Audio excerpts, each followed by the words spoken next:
Greetings to you, dear learners.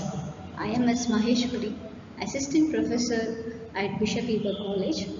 So, I am going to teach you about the definition, needs, and principles of food preservation. So, first we have to learn the difference between food preservation and food processing. So, coming to the first one, food preservation. It is the process of treating and handling food to stop and to slow down the spoilage rate. So as we can enhance the shelf life of the food. This is called food preservation. And the food preservation, it is a broad term that converts a raw ingredient to a cooked form which is fit for the human consumption. So this food preservation that comes under food processing. So this food processing, it has lot of stages from the harvest till the processing and till it reaches the consumer's plate. It is regarded as food processing. So while the preservation, it regards only the preserving nature of the food products that slows down or that prevents the food spoilage from various means. So while food preservation, we can also maintain the nutritional value, texture, flavor of the food products. According to the definition of various scientists, it is food preservation. It is a science which deals with the process of preventing the decay or spoilage of food, thus allowing it to store in a fit condition for future use. By stopping or delaying the spoilage of food by microorganisms or by self-decomposition, we can enhance the shelf life of the food products so that it can be used for the off-season, used in the off-season. So that is the point here. It is defined as the science which deals with the process of preventing the decay or spoilage of food. And also, it is a technique to prevent food spoilage, food infection, food poisoning and microbial contamination of food. By preservation, by adopting this food preservation techniques, we can store this for one day to the several years. This is the advantage of food preservation. Why we need to preserve food products? Because preservation is mandatory now. What are the points? First point is, the reason for preserving food is to take care of the surplus amount of food. We need to preserve the surplus amount of food because food is abundant. We cannot waste the food products. So we have to preserve the surplus amount of food in order to use it for the future. And the second reason is that by preserving foods, we can add variety to the meals. We can use pickles, we can use puppets, we can use chutneys out of this preserved products. So the second reason is we add variety to the meals. The third is it reaches to the nook and corner of the world because one food grows at one region, the other food does not grow at one region. So to reach that place, we need to transport, right?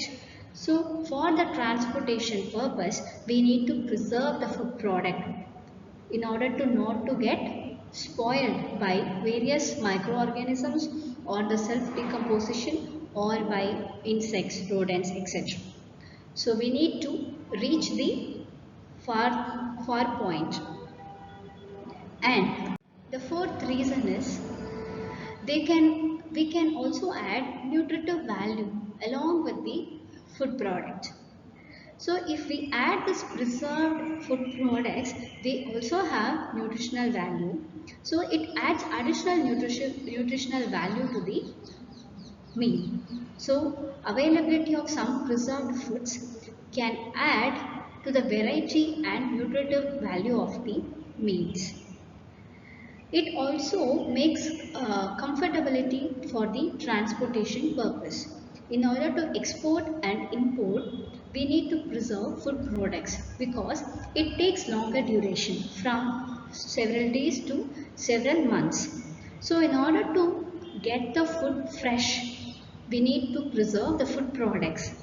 So this food preservation, it makes the transportation and storage easier. Preservation of food products usually reduces bulk because the raw form of the food product has much weight, but the preserved or the dried product requires less space and it is less weight. The next is importance of food preservation. So we have seen the definition and the need for preservation. The next is importance of food preservation. Why it is important? Whether it can increase the shelf life of foods. We can store the food product for up to a year and making the seasonal food available throughout the year. We can use the seasonal product in off season also, and it adds variety to the diet. We can even have mango pickle in the rainy season and also in the winter season. That adds variety to the diet and saving time by reducing preparation time and energy. As it is already been processed, so it reduces time during preparation and while it also takes less amount of time and energy. It stabilizes price of foods. So there will be ups and downs of the prices always. Whether when there is a demand, the prices will be high, and then when there is less demand, the prices will be low. So due to this food preservation, we can stabilize the food prices and decreasing wastage. Since we are using up the surplus amount of food for the food preservation, we can reduce the wastage of food products and improving the nutrition of the population. We can reach the nook and corner of the country and of the other countries, and it helps the people to alleviate malnutrition and it improves the nutritional value of the population, nutritional status of the population. So there are principles for the food preservation. So the first thing is there are three principles for a food preservation. 1, 2 and 3. So the first principle is prevention or delay of microbial decomposition. And the second principle is prevention or delay of self-decomposition. And third is prevention of damage caused by insects, animals and mechanical causes. So coming to the first principle, the ultimate objective of food preservation is to elongate the shelf life of the food product and to reduce the wastage of the surplus food.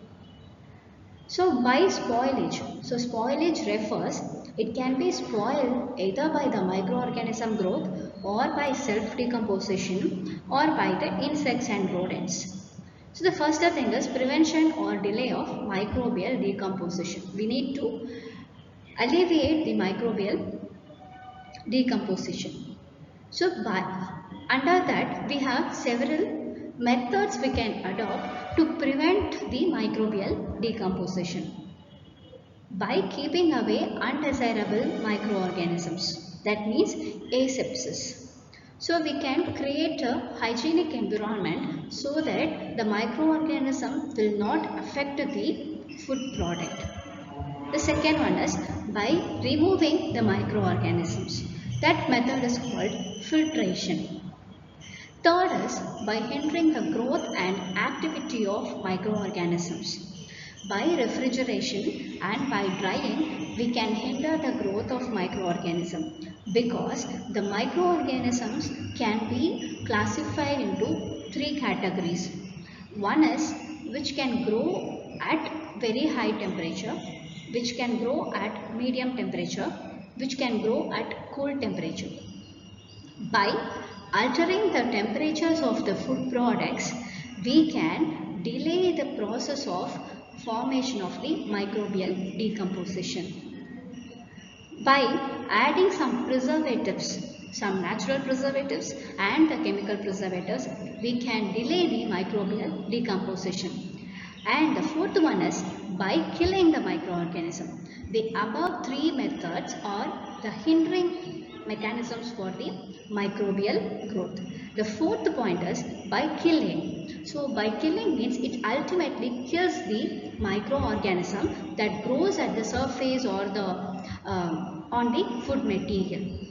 So by applying very high temperature, by heat or the irradiation, by applying irradiation, it can completely kill the microorganisms. So we can elongate the shelf life of the food product. The second principle is prevention or delay of self-decomposition of food. How come self-decomposition occur? So by destruction or inactivation of enzymes. By enzymatic decomposition, the food product can go from fresh product to the ripened product, from ripened product to the rotten product. By delaying the process of this enzyme, we can prevent the self-decomposition. By blanching, so blanching means immersing the food product in a warm liquid or the hot liquid, hot water, we can blanch it, and after that it delays the enzymatic action. The second point is by prevention or delaying the chemical reactions. Apart from this enzymatic reaction, there are certain chemical reactions that happens on the surface of the food product. By contracting with the air, it gets oxidized. When oxidization reaction happens, the color of the outer surface will be turned into another color. So it is often considered as the non-fit for the human consumption. And to delay this chemical reaction, we need to apply ascorbic acid. So this ascorbic acid that prevents the oxidation reaction. The third is the prevention or damage of caused by insects, animals and mechanical causes.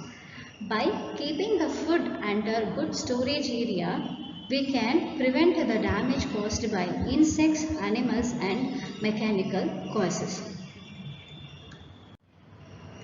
So the ultimate objective of food preservation is to enhance the shelf life of the product. By removing the microbial self-decomposition and spoilage by insects, we can preserve the food products. Thank you for listening.